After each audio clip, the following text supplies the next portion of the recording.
Good morning. Today we're going to talk about section 7.1, which is our first section that discusses differential equations. A differential equation in general is just an equation that contains a derivative. So there's several practical applications to differential equations. One relatively simple one is this idea of population growth. And one model of population growth assumes that the rate of change is going to be proportional to the size of the population. So in this, you need to recognize a couple of pieces. On the left, we have dp dt, which is the rate of change of p with respect to t, which is time. So the rate of change of p, the population, is equal to some constant k times p, which is another way of saying that the rate of change of p is proportional to p. So this is a very common differential equation that you may see on the AP exam. You'll definitely see some questions from me about this, and the solution to this I will show you shortly, but it's a very, I think, kind of satisfying solution. It's a good one. The second type of model for population growth might be the logistic. Hopefully you remember from pre-calculus we talked about the logistic model when we talked about exponential and logarithmic equations. And we can express the logistic model as a differential equation as well. And basically what happens is when the population is relatively small, then the population growth appears to be exponential, but then as the population starts to approach the carrying capacity, which is the kind of the maximum or the optimum level for the population, then it starts to level off. So you can see in the figure number 3 here that the population curves start off, kind of low, and they, in all cases, they tend to level off towards that p equals m value. So this is the logistic equation. If you don't remember what the logistic equation looks like from pre-calc, you can probably look that up any number of places. But this is the differential equation that models the logistic. In general, differential equations are classified by their order, and the order is the highest derivative that shows up in the equation. So if the highest derivative is a first derivative, then it's a first order equation. If we see second derivatives in there, then it's a second order differential equation. So the solutions to differential equations are functions, and basically we can check to see whether or not our function is a solution to the differential equation by taking a derivative. So you can see at the bottom I've got an example differential equation and an example solution.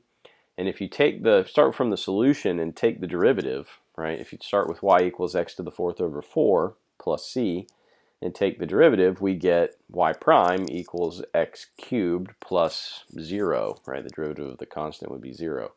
So we can see that x to the 4th over 4 is, plus c is a solution to the differential equation above. That's part of what you're going to be doing in this homework, is you're going to be starting with a solution and taking the derivative to see if it gives you a valid solution to the differential equation. Okay, and I've got an example here that I'll work for you.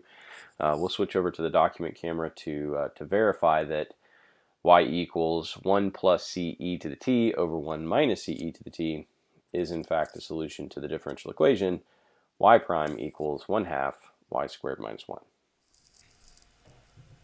For our first example, basically what we want to try to do is determine if this equation is a solution to the differential equation. So we'll start by taking the derivative of y. So y prime would be, and because this is a big fraction, we have to use the quotient rule.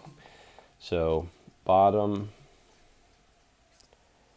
d top, oops, I messed it up already. Bottom would have a minus in it. d top would be c e to the t minus top d bottom, that would be negative c e to the t, over bottom squared. All right, so now we just need to try to simplify this a little bit.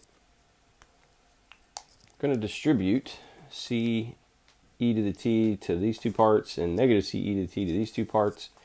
So this is going to be c e to the t minus c squared e to the 2t.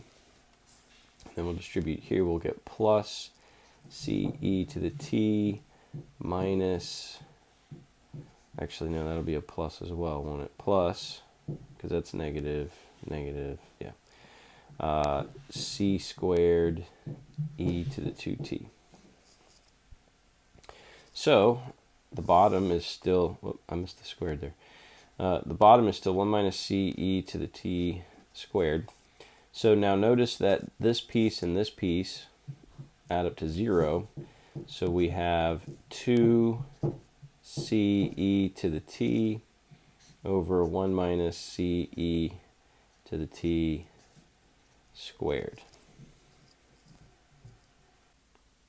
All right, so now let's look at the right side of the differential equation. Okay, the differential equation is 1/2 y squared minus 1. And so if I look at that, and we'll just kind of set this part aside for just a second. We'll keep this in our back pocket. If I look at 1/2 y squared minus 1, okay, well, y is 1 plus c e to the t over 1 minus c e to the t squared minus 1. Okay, just basically plugging in our solution to the y part of our differential equation. So what I want to do is I want to get a common denominator with the 1 here. So this is going to be 1/2 1 plus c e to the t squared minus, I'm going to multiply this by 1 minus c e to the t squared over 1 minus c e to the t squared. So this is 1 minus c e to the t squared all over 1 minus c e to the t squared. All right, so now if I were to FOIL both of these, okay, if I were to FOIL both of these, I'd get 1/2. Okay, this is going to be 1 plus 2c e to the t plus c squared e to the 2t. All right, that's all that first part. Minus, and then if I FOIL this, I get 1 minus 2c e to the t plus c squared e to the 2t. And then I'll leave the bottom unfoiled. It'll be fine. Okay, so now simplifying that, this c squared e to the 2t minus c squared e to the 2t, that goes away. 1 minus 1 goes away. 2 minus negative 2 becomes 4. Whoops, I wrote my 4 too early.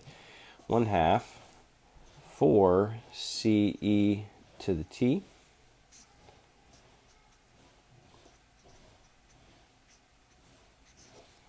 okay, so we're at that point.